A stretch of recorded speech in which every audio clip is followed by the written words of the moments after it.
Judulnya sulitkah membuat akta kelahiran dan akta kematian? Sekali lagi tidak sulit. Kenapa? Nah, coba kita lihat. Next. Nah, jadi ini perlu kita ulang-ulang ya Bapak Ibu. Pelayanan pencatatan sipil ini termasuk pencatatan kelahiran diberikan kepada baik itu WNI maupun orang asing. Nah, jangankan WNI ya, orang asing saja kita layani. Nah, meliputi orang asing itu pemegang izin kunjungan, apakah dia pemegang izin tinggal terbatas atau dia punya kitas ya, dan pemegang izin tinggal tetap dia punya ITAP. Nah, pelayanan pencatatan sipil ini kepada penduduk WNI dilakukan di Disdukcapil Kabupaten Kota atau UPT Disdukcapil Kabupaten Kota di tempat penduduk berdomisili. Nah, ini. Jadi azasnya domisili ya, penduduk berdomisili. Nah, sedangkan WNI bukan penduduk ini artinya dia warga negara Indonesia, tapi dia tidak lagi tinggal di Indonesia, tapi dia masih warga negara Indonesia. Yang sedang berkunjung ke Indonesia, katakanlah ini pulang kampung, maka dilakukan di Disdukcapil Kabupaten Kota tempat terjadinya peristiwa penting.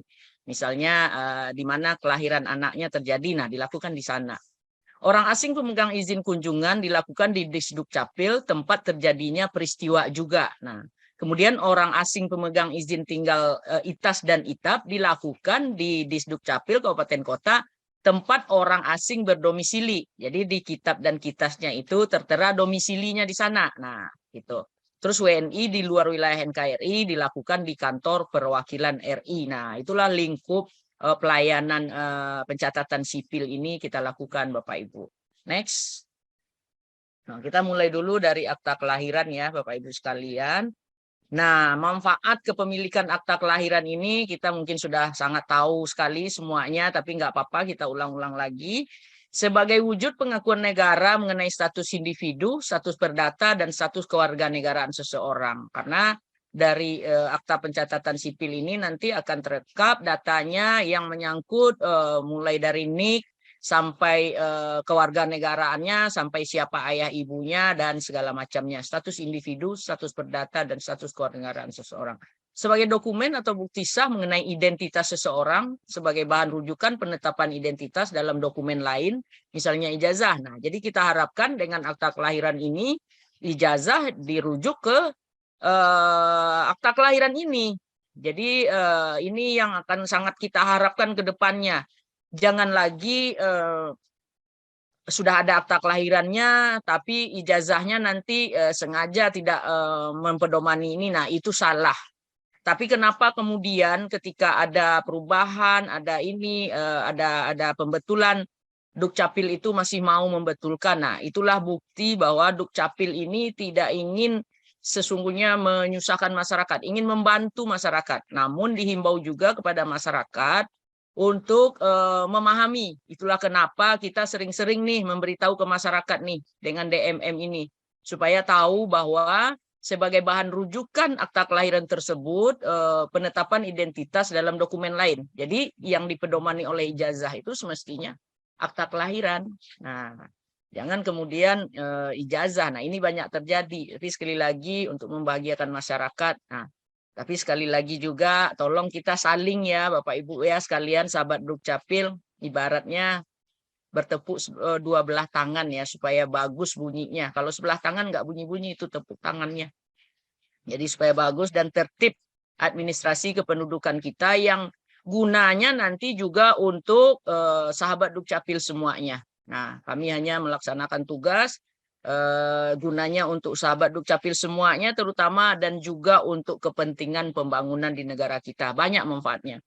Melamar pekerjaan termasuk menjadi anggota TNI Polri, pembuatan KTP, KK, dan NIK, pembuatan SIM, paspor, tunjang keluarga, pengurusan warisan, beasiswa, pensiun bagi pegawai, pencatatan perkawinan, melaksanakan ibadah haji, mengurus pengakuan anak, dan mengurus pengangkatan anak. Nah, inilah manfaat dari kepemilikan akta kelahiran, Bapak Ibu. Nah, lanjut saja, next.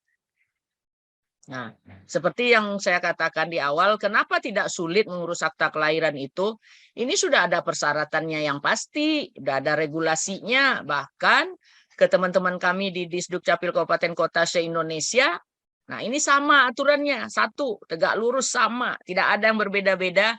di 514 kabupaten kota ya, sama semuanya persyaratan ini. Nah, ini persyaratan sudah sangat disederhanakan, namun sesuai dengan regulasi yang ada tentunya. Perpres nomor 96 2018, Permendagri 108, Permendagri 109. Nah, tapi disederhanakan kenapa? Nah, ada persyaratan-persyaratan yang tidak kita perlukan lagi. Kenapa?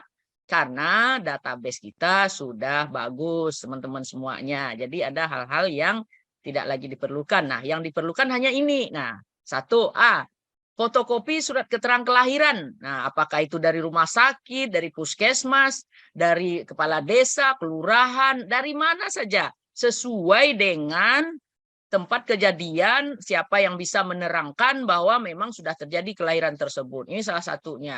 Kemudian ada fotokopi buku nikah atau kutipan akta perkawinan. Nah, kemudian ada fotokopi KK di mana penduduk terdaftar. Karena apa? Karena akta kelahiran ini nanti akan dicantumkan sebelumnya terlebih dahulu di KK. Apakah kakak orang tuanya atau kakak siapa misalnya. Nah, seperti itu.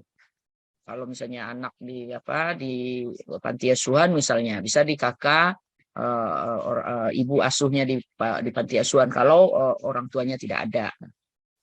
Nah, itu. Terus kemudian kalau misalnya anak yang tidak diketahui asal usulnya atau keberadaan orang tuanya bisa persyaratan tanda bukti kelahiran ini berita acara dari kepolisian.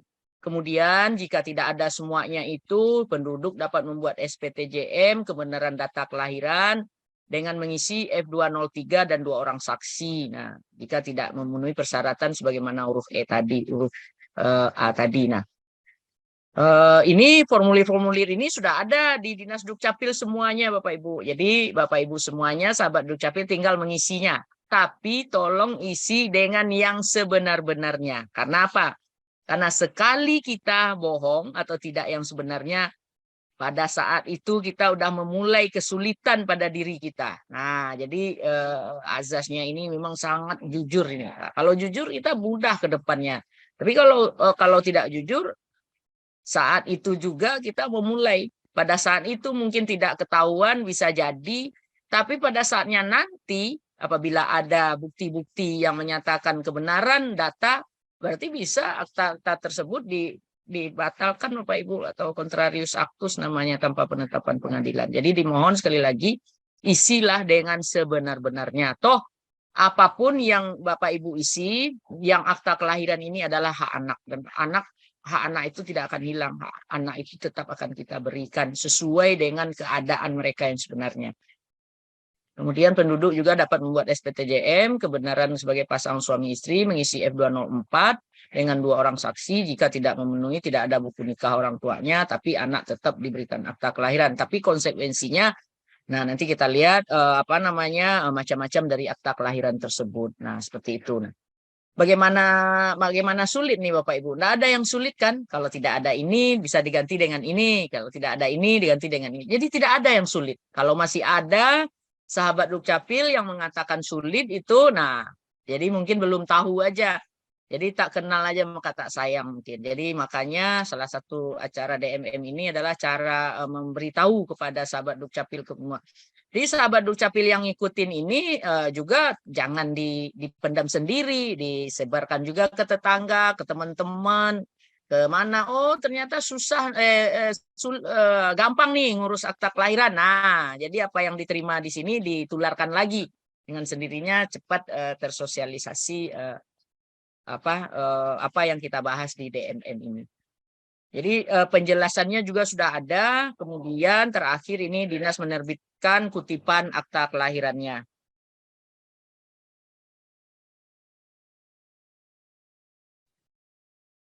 Nah, next itu persyaratan akta kelahiran ya Bapak Ibu ya. Lanjut saja. Nah, ini seperti yang kami katakan tadi diulang-ulang, ini akta kelahiran anak itu ada 4 macam.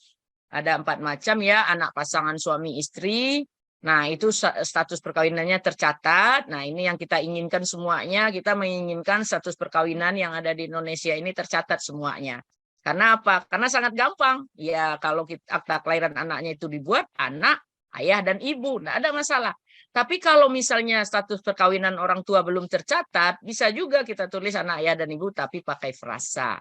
Di mana frasa itu adalah suatu catatan bahwa orang tua anak ini belum melaksanakan perkawinannya sesuai dengan perundang-undangan. Nah, ini sebagai informasi juga ke kita bagi orang tua yang seperti ini, ada datanya di kita misalnya untuk bekerja sama dengan pengadilan agama untuk diisbatkan supaya perkawinannya nanti tercatat. Kemudian ada anak seorang ibu, ini adalah status perkawinan belum menikah. Ada kan kejadian-kejadian banyak seperti ini di masyarakat kita, dia belum menikah, suaminya belum ada, tapi dia melahirkan anak. Nah, anak itu adalah tetap berhak untuk akta kelahiran. Juga anak yang tidak diketahui orang tuanya, tetap dia berhak akan akta kelahiran, tapi nama orang tuanya dikosongkan, Bapak Ibu. Dia tetap diberikan akta kelahirannya, itu hak mereka. Merupakan bentuk perlindungan dan hak dasar anak. Undang-Undang Nasional yang mengatur mengenai perlindungan anak pun menegaskan bahwa setiap anak berhak mengetahui orang tuanya. Undang-Undang 23 tahun 2022. Jadi kita tidak bisa mengarang ketika anak itu tidak diketahui orang tuanya, tidak bisa kita kita tulis-tulis aja siapa misalnya, tidak seperti itu. Nah, dan bahwa identitas diri setiap anak harus diberikan sejak kelahirannya, ada dituangkan dalam akta kelahiran, itu sesuai dengan Undang-Undang nomor 35 tahun 2014 tentang perlindungan anak. Next. Nah, pembuatan akta kelahiran bagi anak yang tidak diketahui asal-usulnya, keberadaan orang tuanya. Nah, ada yang mengatakan bahwa, wah, anak itu tidak ada akta kelahirannya, tidak bisa dibuatkan. Kata siapa? Pokoknya setiap anak, apapun keadaannya, bagaimanapun dia tetap akan berhak akta kelahiran. Ini contohnya Bapak Ibu yang tidak diketahui asal-usulnya. Nah, misalnya anak terlantar, dilakukan dengan ketentuan seperti ini. Pemohon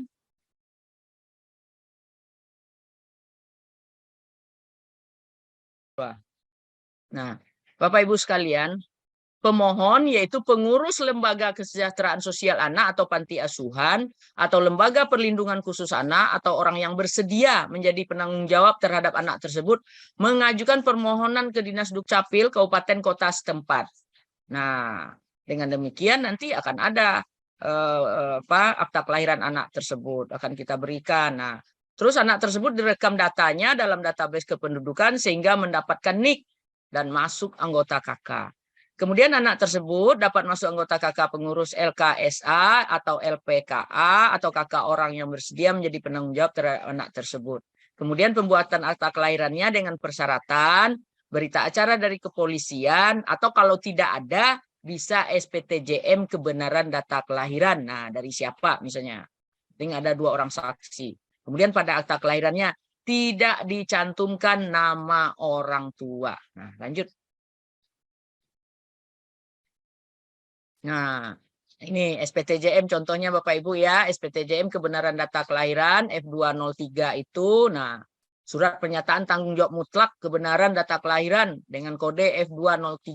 Nah, saya yang bertanda tangan di bawah ini nama. Ini kan demikian surat pernyataan ini saya buat dengan sebenar-benarnya, dan apabila di kemudian hari ternyata pernyataan saya ini tidak benar, maka saya bersedia diproses secara hukum sesuai dengan peraturan perundangan dan dokumen yang diterbitkan akibat dari pernyataan ini menjadi tidak sah. Nah, buat apa kita bohong-bohong toh nanti akan tidak sah atau akan dibatalkan. Nah, ada saksi 1, ada saksi 2. Nah, jadi teman-teman kami nanti di Dukcapil SPTJN ini dia akan verifikasi validasi apakah yang dibuat ini benar adanya, karena di sana ada NIK. Nah, ketika ada NIK, nah kita bisa tracking ini orang siapa. Jadi segala sesuatunya bisa kita pertanggungjawabkan. Nah, seperti itu. Lanjut saja. Nah, kita masuk kepada akta kematian. Lanjut saja akta kematian. Nah, Bapak Ibu sekalian, mungkin di antara kita belum banyak ya yang mengetahui tujuan dari memiliki akta kematian ini. Nah, mungkin selama ini kita fokus ke akta kelahiran. Kalau akta kelahiran memang tidak asing lagi bagi kita, alhamdulillah. sudah 97% ya Bapak Ibu. Namun kita tidak, teman-teman kita di Dukcapil itu tidak pernah tidak pernah VW ya, tidak pernah posisi W, nah tidak pernah berhenti. Karena apa? Karena anak lahir terus. Jadi sampai kapanpun,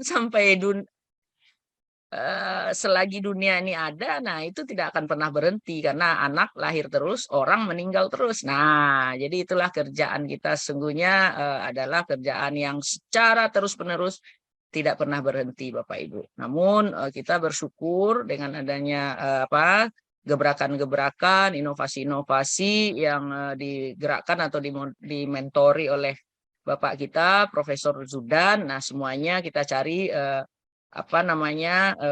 kemudahan-kemudahan untuk bisa membahagiakan masyarakatnya nanti, dan tertib administrasi kependudukan yang kita idam-idamkan itu tercapai untuk kemudian data kependudukan itu bisa kita manfaatkan untuk tepat sasarannya pembangunan kita. Nah, itu tujuannya. Balik kita ke tujuan memiliki akta kematian. Pertama, memberikan status dan kepastian hukum atas peristiwa kematian seseorang. Nah, jadi kalau sudah memiliki akta kematian, nah status dan kepastian hukum terhadap kematian seseorang itu, terhadap data seseorang itu udah pasti Bapak Ibu. Nah, itu manfaatnya. Seperti yang saya katakan tadi, berarti di database kita akan kita nonaktifkan. Nah, tapi tentu dipenuhi syarat-syaratnya terlebih dahulu, nanti ada syarat-syaratnya.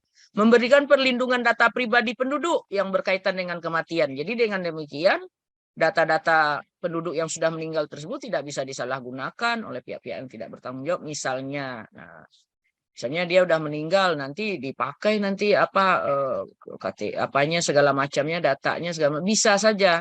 Nah, karena ada saja kejadian seperti itu. Namun nanti pada akhirnya tuh kebenaran akan muncul. Nah, kejahatan itu akan kalah, itu pasti.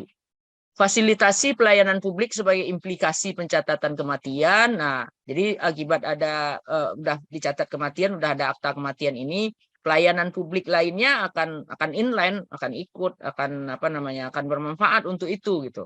Nah, tertib administrasi kependudukan, memberikan kontribusi dalam pemeliharaan database kependudukan yang akurat, mutakhir, dan reliable. Kenapa? Karena ketika akta kematian ini sudah kita terbitkan, aktanya sudah kita nonaktifkan, boleh dikata database kita itu terbebas dari orang yang mati. Jangan sampai kemudian database kita itu banyak orang yang mati di dalamnya.